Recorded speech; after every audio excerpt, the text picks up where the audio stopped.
Reviving ties with a close ally, Barak seeks Egypt's help in his push to break the deadlock in the Middle East peace process. But what could Egypt deliver? Is Obama able to rein in Israel? And could he succeed where Obama's predecessors have failed? This is Inside Story.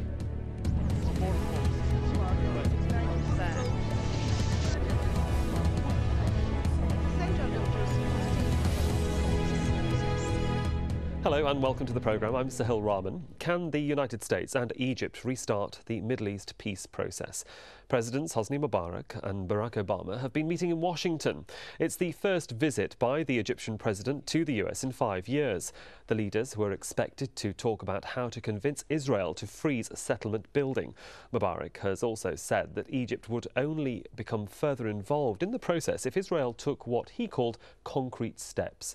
The Egyptian leader has also controversially said that Arab states should develop and normalise relations with Israel. After the meeting, Mubarak praised the US president for his Cairo speech in June. President Obama has expressed his optimism about the future of relations between the two countries. The United States and Egypt have worked together closely for many years. And for many of those years, President Mubarak has been a leader and a counselor and a friend to the United States. We obviously have a lot of great challenges that have to be dealt with, and we are continuing to work together to find those areas where we can find common ground and to work in concert to bring peace and security to the region. The Arab-Israeli situation is something that has been of ongoing interest, and we had an extensive conversation about how we could help to jumpstart an effective process on all sides to move away from a status quo that is not working for the Israeli people, the Palestinian people, or I think the region as a whole. Along similar lines, this is what Mubarak had to say. The goal we have in mind now is to bring the two parties to sit together. And in order to achieve this goal, something must be offered by the Israeli party and also from the Palestinian one. And once both the parties sit and resume negotiations, we will be of useful help. I had communications with the Israeli officials, and they contacted me a week ago. The Israeli Prime Minister, the President, and the Defense Minister. Talks are good and moving in the right direction. Simply we wish the two sides to come together in order to give a sentiment of hope to both the peoples that there is a possibility to resolve the Israeli-Palestinian conflict. Israeli settlements in the Palestinian territories is a key contentious issue for a Middle East peace deal. The Obama administration has been pressurising Israel to freeze all settlement work. Israel insists settlements must be allowed to, as they say, naturally grow to accommodate its population. This has strained normally close ties between the two countries. And on Tuesday, Israel's government said it's putting new settler housing tenders on hold, hoping to reach common ground with the US. Obama saw this as a move in the positive direction, but anti-settlement groups say work in settlements, on the contrary, has continued. Well, joining me now are my guests in Cairo, Abdullah al-Ashal. He's a professor of international law at the American University in Cairo and was formerly an assistant to the Egyptian foreign minister. In Washington, D.C., Christopher Preble, he's Director of Foreign Policy Studies at the Cato Institute. And in London, Adam Quinn, he's a lecturer of international studies at the University of Birmingham and author of the forthcoming book, US Foreign Policy in Context. Gentlemen, thank you for joining us. Christopher Preble in D.C. Can I come to you first? A historic speech made in June, as we just mentioned there, perhaps a sign that the relationship between the US and Egypt is warming after a rather cold period during the Bush administration. Should this move be seen as positive for the Egyptian people? Well, I don't think the people of any country should look forward to tense or unpleasant relations with the United States or with other countries, frankly. And I think what a lot of Americans saw under the Bush administration is while President Bush placed a lot of rhetorical emphasis on promoting democracy, and that was one of the key points of disagreement between he and President Mubarak. The ability of the United States to actually force democratic reform on other countries is really quite limited. And in fact, a lot of times the very pressure, the show of pressure, can undermine the work of domestic political opposition groups. So I think there's a recognition here in Washington and broader here in the United States that the United States can do many things to help promote democracy and ultimately advance the cause of not just the Egyptian people, but many other people who don't have a lot of political rights, but not to do it in quite the way that the Bush administration attempted. Would you agree with that perspective, al-Ashal, there in Cairo? Yeah, I think so, yes. I think that the only problem between Egypt and the United States under Bush was that Bush was very brutal with President Mubarak. He didn't listen to him, and he wanted to enforce democracy, though President Mubarak knows very well that democratization is just a political placard in the foreign policy of the United States. Even though I think that President Mubarak also had been treated very badly by President Bush, and we saw the last show in Sharm el-Sheikh when both of them boycotted the speech of each other. So the relationship between both Egypt and the United States were at the nadir level, I think. Now we have something, we have New Horizon. I think President Obama is very much willing to give Egypt a role in the new process, and I think he listens very well to President Mubarak, and he treats him like a father. And this is very much important for President Mubarak and for the warming of relations between the two states. Yes, we're still going to watch very closely how that relationship develops. Adam Quinn, let me bring you in here. I mean, if it's perhaps correct to say, how seriously damaged, and I use the word damage very loosely, was the US-Egyptian relationship, if at all, and what's going to make it right during this particular visit by President Mubarak to the States? Well, I don't think that the relationship was ever destroyed, and I'm sure on all sorts of functional levels it did continue, but it was certainly put into a much more troublesome place than it had been for some time. But there's an element of trust required. Sorry, there's an element of trust required, isn't there? And with trust comes friendship as well. And that friendship was basically strained. Well, there was a sense in which the Bush administration was, as the Egyptian government would have seen it, threatening its existence, I suppose, by insisting on a level of liberalization that could have undermined the stability of the regime. I mean, what we're seeing now is, in a sense, a return to a much more traditional, in the parlance of US foreign policy, realist approach to the situation, where an interest in democratization and Egyptian domestic politics very much plays second fiddle to the need to leverage Egypt's possibilities as a relatively moderate, relatively secular and stable Arab country.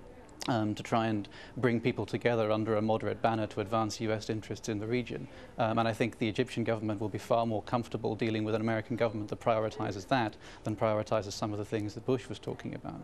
Well, of course, if I come back to Christopher Prebble, if the priority now is to gain a much more better understanding and relationship with Egypt at the cost of democracy, if I just bring in here, the Project on Middle East Democracy recently did a survey, and they're saying that Obama has cut funding by 2/3 to civil society groups in Egypt. Is Obama becoming a hypocrite by not allowing, you might say, free speech, or not enhancing the role of democracy or democratic voices within Egypt? No, I don't think so. First of all, I think there are many reasons to question the efficacy of state-sponsored assistance to pro-democracy and reform groups, not just in Egypt, but in many other places around the world. Again, when the U.S. government has its fingerprints all over this aid, it undermines inevitably the legitimacy of many of these groups. Meanwhile, there are many NGOs and private organizations that continue to support and foster democracy and move towards more representative government around the world. And I think it's not accurate to say that just because President Obama has dialed back on that particular initiative that the Obama administration as a whole doesn't care about it. I'll also point out that that Hillary Clinton met with President Mubarak on Monday and reiterated a position not very different from her predecessor, which again emphasized the importance of the United States to an eventual process over time of more political liberalization and reform in Egypt. So I don't think it's accurate to say that the U.S. government has put that off to the side entirely. Adam Quinn, what's your take on that? Well, I think, as with all matters of foreign policy, it's a question of priority. And I suppose rather than saying that democracy and liberalisation in Egypt don't matter at all to the US government, it would probably be more accurate simply to say that they've been put far further from the front and centre than they were under the previous administration. In fairness, the Bush administration itself, chastened perhaps by some of the results that came out of elections that were held, albeit under less than free and fair conditions in Egypt, and indeed in the Palestinian Authority, lost some of its vigorous enthusiasm for elections in the Middle East even before it left office. So the Obama administration's attitude to prioritize other things is not a complete break with the Bush administration's policy as it finished up. With that whole issue of democracy and the voice of Egyptians who are calling for more democracy, though they may see their leaders as rather dictatorial. Abdullah Ashal, can I bring you in here from Cairo? Does it worry you that organisations like, for example, Human Rights Watch, and I'm quoting here, call Mubarak an authoritarian ruler presiding over a system in which opponents are muzzled and imprisoned and where torture is widespread? I mean, that's based on their fact-finding, but that's the sort of reputation and image that is being perceived beyond the borders of Egypt. As an Egyptian, does that concern you that this is how your leader is being perceived and therefore America should be very wary of him? I don't think so, because the situation in Egypt is not just a domestic situation. This is an international concern for the United States and everywhere, because if there is a totalitarian regime and there is an explosion between the people and the regime, it would be hazardous for the United States interests. So this is why I think we should have some frank discussion about how the regime could be developed and how the people could also have an access to the real power and circulation of power. So this is a problem now in Egypt, and I don't think this is a secret. But I think, referring back to your question about Mr. President Obama, whether he had abandoned totally the project of democratization in Egypt for the sake of good relations with President Mubarak, I think Obama is very pragmatic. And when he came to Cairo, in his speech, he indicated very clearly that he doesn't want to impose any kind of system of democracy on any other state. So this was an indication that President Obama is not pushing this anymore, because this angered President Mubarak under Bush administration and angered all the Arab states and leaders who had been hastening to present some proposals for democratization in the Arab world, not in their own countries. Well, that actually sets the scene. They know that... Sorry, so no, that's no worries. That just sets the scene for us, certainly, for the next part of our debate now, because let's just bring our viewers up to speed with what's been going on, because rumours from Mubarak's camp are suggesting that President Obama will present a new plan for Israeli-Palestinian peace talks as soon as next month, possibly on the fringes of either the UN General Assembly or the G20 meetings, both in September. Now, the US Middle East envoy, George Mitchell, has made several visits to the region and will reportedly meet the Israeli Prime Minister next week. But the question will be, can a new plan have any more chance of succeeding than the numerous previous ones? The 1993 Israeli and Palestinian leaders came to an interim peace deal known as the Oslo Accords. It was proposed that a more permanent deal would be reached after 5 years, but that didn't happen. In 2003, both sides agreed to work towards the roadmap for peace. In 2007, the Annapolis Conference supported the roadmap by restating that the end goal of any peace deal would be a two-state solution. But this has been rejected by the latest Israeli government, leaving the roadmap all but abandoned. Christopher Preble, for the peace process to continue and to progress, the groundwork is there laid, as we've just mentioned, for what the Egyptians and the world think of President Mubarak. Is he the right man to move the peace process forward when some in the Arab world felt he was a sellout after making peace with the Israelis in 1979? Right. Well, I would answer your question slightly differently. I don't think there is any one person, or frankly any group of people outside of the Israeli and the Palestinians themselves who will be instrumental in fashioning a peace settlement between those two groups. Not even the Saudis? There can be a Not even the Saudis? Not even the Saudis? No, because at the end of, the day, this is a dispute between people living on territory and in and around territory that is they both perceive to be their land, and the efforts of outside powers to impose a peace settlement on those two parties is bound to fail. Now, having said that, I think that other parties can play a constructive role, and that's what I think both President Mubarak and President Obama and others, including the Saudis, have attempted to do. But I think it is unfair at some level to presume that anyone, even someone like Mubarak, who perhaps, even if he were to live up to the highest expectations for him, could deliver a peace agreement between Israelis and Palestinians. They are the primary parties to any peace settlement, and the best that we can hope for from any other outside power is to simply play a constructive mediating role. Well, Adam Quinn, let me bring you in here, because obviously we've been seeing over the past few years how disunified the Palestinian factions are. Hamas control the Gaza Strip, Fatah the West Bank, and yet each group, or certainly Hamas should I say, have very strong ties perhaps to Syria and Iran. Now the ground realities have changed over 60 years, and we're seeing other influences like Syria and Iran. How influential are they now into progressing the peace process, if that's at all possible? Well, to the extent that they enable those who don't want to see a settlement to come about to continue that fight, I think powers like Iran and Syria have been a baleful influence in that situation. Indeed, that's one of the reasons why Egypt and the sort of meetings that we've seen between President Obama and President Mubarak are important for driving forward the US agenda, because the objective from the United States point of view has to be to provide as much weight as possible behind countries like Egypt, which can potentially provide a moderating influence on the situation, try and bring together the Palestinian factions, try and bring together those moderate Arab countries who might be interested in being responsive to any efforts the Israelis might make towards a compromise solution, and therefore marginalize the role of extremists in the debate.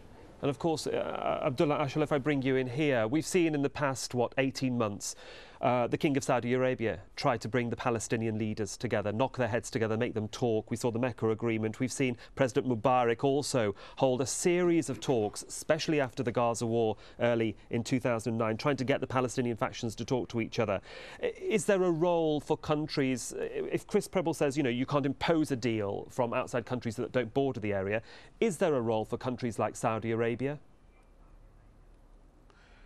I think Saudi Arabia is inevitable in the scene and the program of President Obama.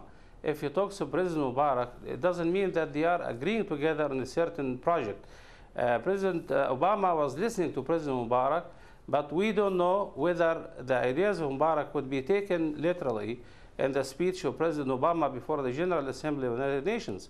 So in this case, we would have to make a distinction between the whole vision of President Obama and the instruments or the tools of execution of this project.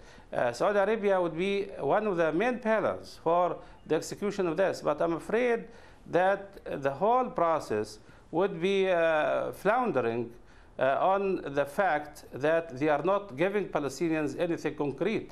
And this is why Saudi Arabia would be very shy to go in, and Egypt is very risky for Egypt to take something like this without giving the Palestinians anything in light of the declarations of Mr. Netanyahu. So if President Mubarak is asking for a quick resumption of talks between Palestinians and Israelis, this is very dangerous, because what would be the agenda of these talks? It's not a matter of talk. Otherwise, talks would be in itself an end, not a means for achieving something. So I think President Mubarak's speech or declarations to the press today with President Obama need to be articulated and need to be taken in a certain vision. Chris Preble in DC, you're nodding in agreement there with what you're hearing from Cairo. Yeah, I think that pretty much echoes what I said, that we have seen a process of processes over many, many years. We all in these, in these studios can envision what a durable peace settlement might look like. We can imagine ways that outside parties can play a role in bringing that about. But at the end of the day, it is the parties in question, the Israelis and the Palestinians, and the point is made that the Palestinians are not unified, neither neither for that matter are the Israelis. Well, those are the facts. Chris, sorry to interrupt. Those are the facts, and you're absolutely right. But let's just go slightly fast forward. President Obama is going to announce some sort of plan. What would you want to see in any plan for a future peace negotiation, or certainly a move on the peace process? Well, first of all, I'd much prefer that the speech before the General Assembly be given by Mahmoud Abbas or by Benjamin Netanyahu or by some other Israeli or Palestinian official. The question inevitably becomes why the President of the United States? Why the President of Egypt? Why? Because he's the one they listen to. He's the one he's the one that they listen to. He's the one that can pressure Israel. That is who the Palestinians listen to. That is who the Israelis listen to. Which Israelis? Look, at the end of the day, a peace settlement between Israelis and Palestinians must be negotiated by Israelis and Palestinians, and in order for it to be durable and to sustain it, it must be supported by the people there, not by the people here in Washington or in Doha or in London. And that's the critical point. And I think that one of the key errors in U.S. foreign policy with respect to the peace process has been the presumption, an erroneous presumption from my perspective, that the U.S. government holds the key to a durable peace settlement there. I think that is false. Well, then why are we hearing, Chris, I'm going to bring Adam Quinn in here as well. Chris, why are we then hearing President Mubarak say that he's not willing to listen to Israel's proposals of temporary borders and temporary solutions? They're being ruled out by the Egyptians. You're saying that such negotiations should be dealt between both the Palestinians and the Israelis. Mr. Quinn. Well, I think the problem with the idea that the United States can't provide a comprehensive solution is that it easily slips into the idea that the United States needs to take a major step back from helping find any solution. The Bush administration came into office very much feeling it had learned a lesson from the Clinton administration, that putting your political capital in trying to bring these people together to come up with a comprehensive solution is a loser's game. As a result of that, they did take a big step back. They did take the view that only the people involved in the dispute could be the producers of any meaningful solution. And ultimately, the outcome of that was a deepening and worsening of the divides on the ground to make the situation worse now than perhaps it was then.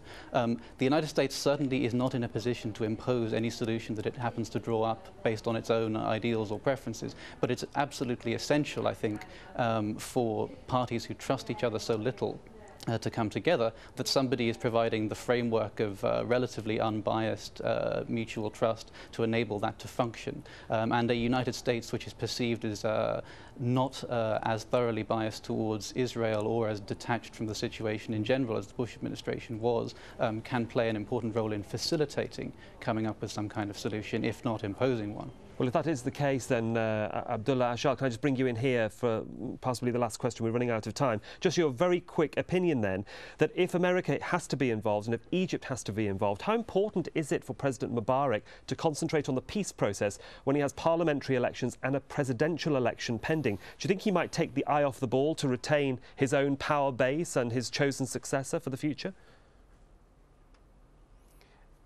President Mubarak knows very well that any negotiations in the future, any peace process without clear agenda and without any preparedness or awareness of the Israelis to give something to the Palestinians would be a big failure.